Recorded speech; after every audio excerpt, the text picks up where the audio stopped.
Anyway, let's talk about some of the behavior. And if you're guilty of any of these things, then you're in that class I'm talking about. And some of you may be guilty of a few of these things, and you might feel that you're not in that class. If you don't want to be labeled, if you don't want to be in that class, then why don't you just stop doing those things that I'm going to discuss? Okay, I mean, I am not the ultimate authority on what class you are in or who you are. You can take what I say and leave it. You can take it and leave it, or take it or leave it, take it and shove it, whatever you want to do. Or even better, just, you know, turn the video off and don't even listen to what I'm about to say. You don't have to agree. You don't have to like it. It's totally up to you. Like I said, I'm just going to ramble. I have no script. But let's talk about some of the things I'm talking about, some of the behavior that the people who are guilty of these things should be embarrassed by. And it's unfortunate that, when you are, and that's why I want to address this to black people, when you are black, particularly when you are an African American, the behavior of other people is, it affects you. Because people look at them and they want to put you all in one big box and label that box. And now you're in that box with the rest of them. Barely have breathing room. You're all stuck in that same box. And you want to get out of it. And you don't, either you want to get out the box or you want them to get out of it because you don't belong in the same box. That box is based on your race and your skin color. But other than that, you have nothing in common with these people. Like, why are we categorized together? So let's talk about some of the behavior. I've made videos touching upon some of these things. And there are certain things and certain behaviors that even some black people think are a black thing. In fact, back in the, I think it was in the, was it the 80s? Yeah, it was the 80s. It was around the time of the Rodney King beating. There were people walking around with these t-shirts saying things like, "You wouldn't understand. It's a black thing." They didn't say it was a black thing. They said it was a black thing. Because one of the things I'm going to be discussing right now, one of the behaviors is, for some reason, there are certain people, certain African Americans, and that's primarily who I'm addressing, who seem to feel that in order to announce to the world that you are black or that you're black enough, you have to go out of your way to just obliterate the one language you know, which is English. And that it's somehow there's something not black enough about you if you don't do that. You take the most simplest of one-syllable words and you have to find a way to misspell it. You have to look for a way to misspell it so that people know that you're black. You take a word like boys, which is obviously B-O-Y-S, and you got to put a Z at the end of it so that people know, oh, that must be somebody black, because only a black person would do that. Like the movie Boys in the Hood. The word the, T-H-E, is not good enough for you. I guess that's too European. So you have to spell it the way some black people speak it phonetically, which is duh, D-A, which is not a word at all, and it actually sounds ignorant. The word is the, not duh. Boys in the hood. And I'm just using that as an example. I mean, you actually have black businesses where they do that. And I'm never impressed with that. In fact, it is the opposite of being impressed. Because it tells me something about the state of the mind of the proprietor of that particular business. And I just want to go, get a business taken care of. I don't care that you're black. And if you're black, why do you have, because see, that does really not identify you as being black. It identifies you as being black and coming from a particular mindset that the rest of us are not impressed with. And we see it as being very ignorant. It is all born of an urban ghetto culture. Which, I'm sorry, if there's anything positive about this urban ghetto culture, please share it with me. I'm open-minded. I'm willing to hear it. I'm willing to listen. Don't just get mad and tell me how wrong I am. Point out to me what the positive aspects of a ghetto culture are. I mean, if you make enough sense, I'll make a video retracting what I said and basically sharing that with whoever wants to listen. Because I honestly can't think of one thing that's positive about it.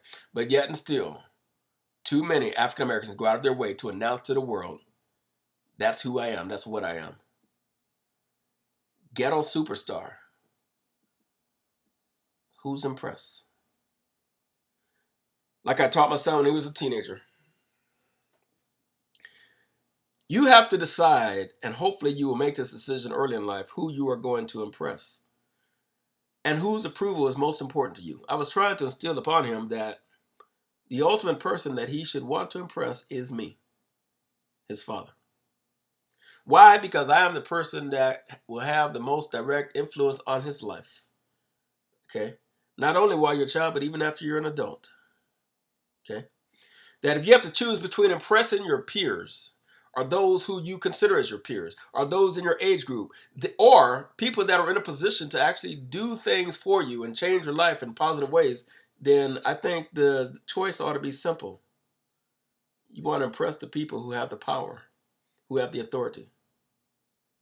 See, because he chose to impress his peers oftentimes when he was a teenager, he got in trouble a lot with me because he didn't do the simple things he needed to do to impress me. Now, I'm just keeping it real when I say that. I talked to my son the other day, who today is 23 years old. He has a child. He has a child on the way. He has a fiance. He's taking care of his child. He's a hard-working young man.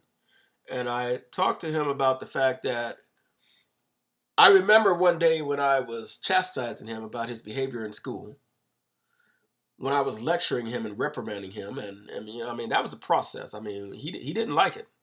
I mean, this would be a process that might last for an hour or two of me just reading him the riot act, preaching to him, lecturing him, chastising him, asking him questions, really being in his face the way a father is supposed to be, the way my dad was when I was a kid.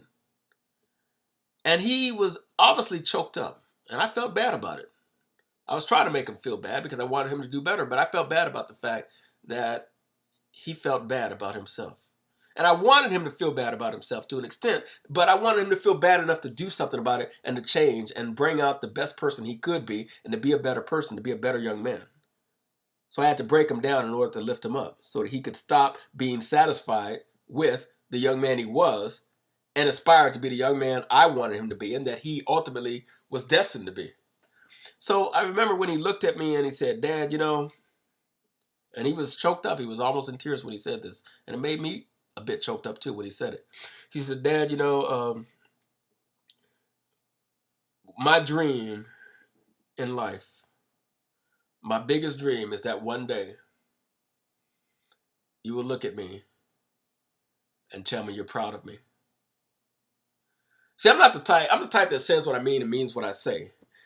And I did not tell him, "Oh, I'm proud of you." No, I didn't tell him that. That would have been a lie. The whole reason I was in his face is because I was not proud of him. I was ashamed of him, as a matter of fact. And believe me, if I tell you something positive, I mean it. I'm not going to say something just to make you feel good, no matter what. And I wasn't proud of him, not at that moment. And all I could say to him was, that's my dream too. That is my dream too. We have the same dream. But the only one that can make that a reality is you. And we had a discussion the other day, and I told him, I said, "Remember that conversation?" He said, "Yes." I said, "I've told you this before, and I've told you this many times before, but I'm going to tell you again today.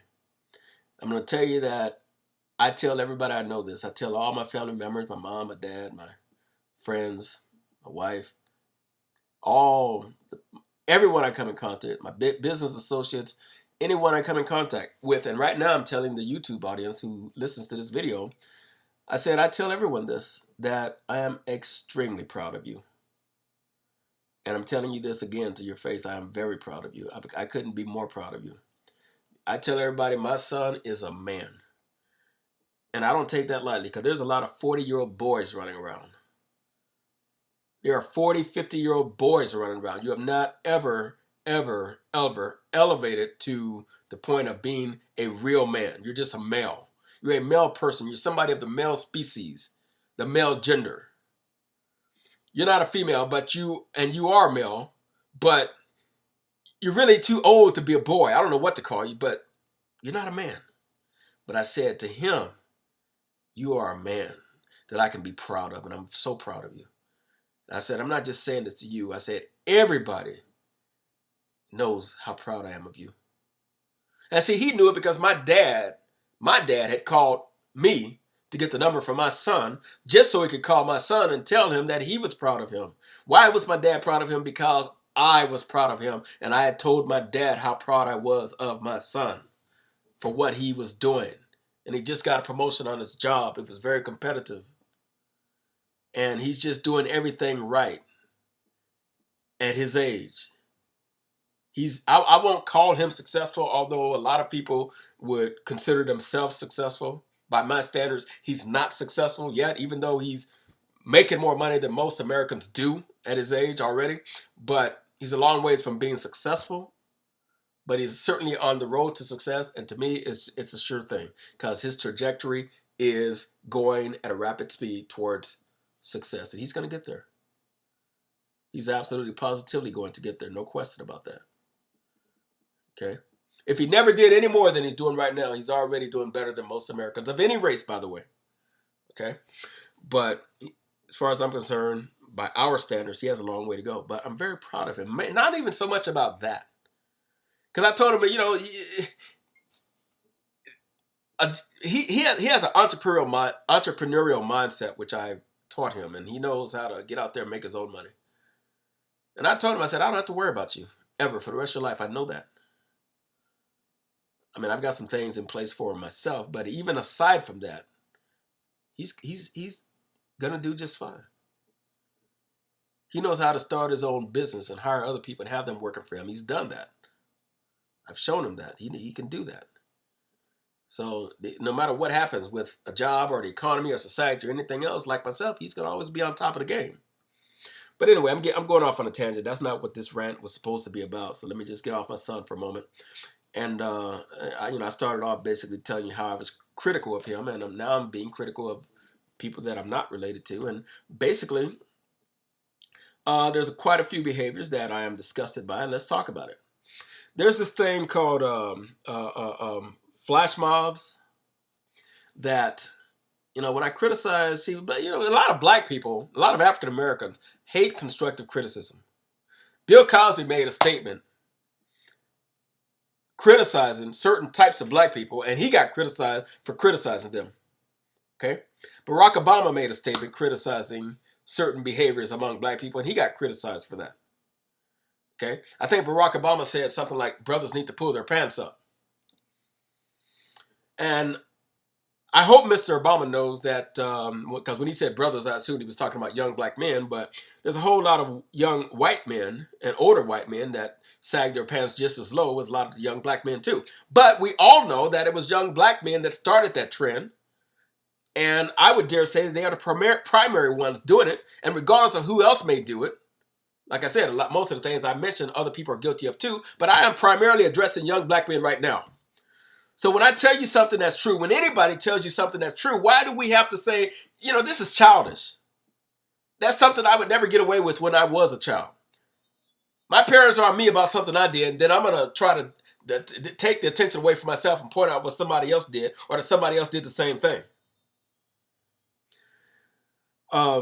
Certain things that, to me, if you're guilty of too many of these issues, that puts you in a category that tells me you have a low-class ghetto mindset. And progressive black people, we would love to see you do better. But unless and until you do, we really don't want anything to do with you other than the fact that we care about you. We love you from the bottom of our heart. And we would really like to see you do better. And that's the only reason I'm talking about this. Constructive criticism. Like I told you, I gave my son so much constructive criticism at a point that it made him really feel bad about himself. And I had to let him know it's because I love you. It's because I know that you can do better. You're destined to be better.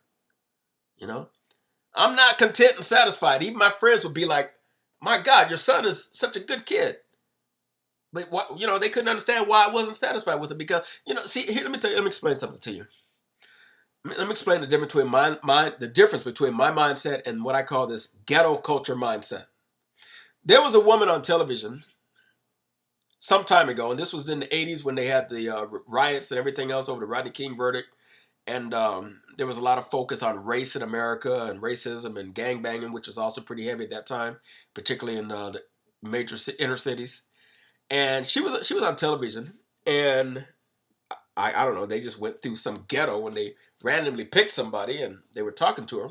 And She acted like she should get a Congressional Medal of Honor because she had 6 children, and all of them were in school. None of them were in a gang. None of them were on drugs, and none of them had dropped out of school.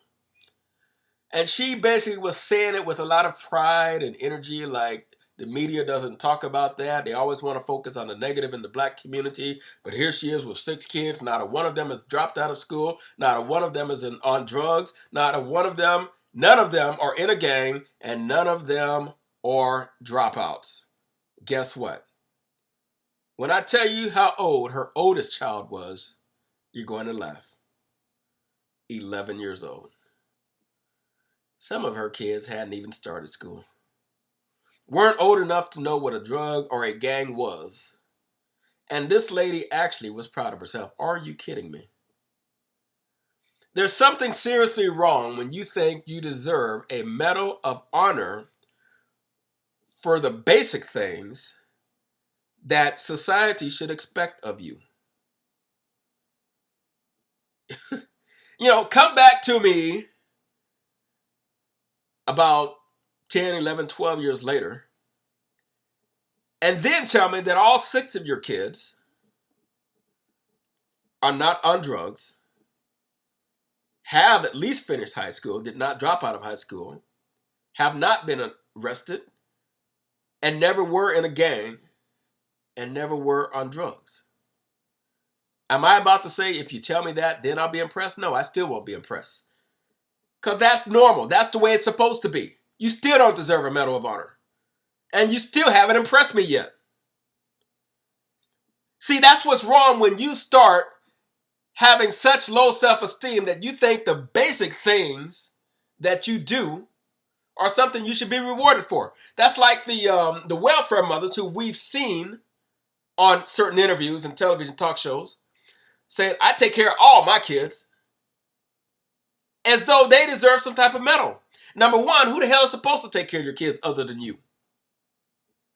My dad took care of all his kids. My mom took care of all her kids. I mean, they were one and the same because I had the same 2 parents my whole life. All my siblings do. And of course they took care of their kids. They never thought it was a big deal.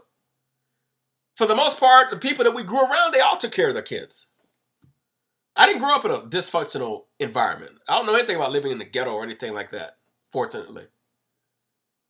Yeah, think what you want about how it sounds for me to say that. I'm just speaking facts. Say, if I'm going to be the one ranting, then you need to know a little bit about who you're talking to or who you're listening to. And to me, those things were expected. You take care of all your kids. First of all, this welfare mother, you're not actually taking care of all your kids. I'm taking care of your kids. Me and people like me. You're helping us by being the custodian and us not having to go in and literally, physically feed and clothe your kids. But the only way you are able to, quote, take care of all your kids is because of us who actually are productive in society, providing a system where people like you don't fall through the cracks. And unfortunately, that has gone way too far. And too many people take advantage of it. And yes, too many of them are black.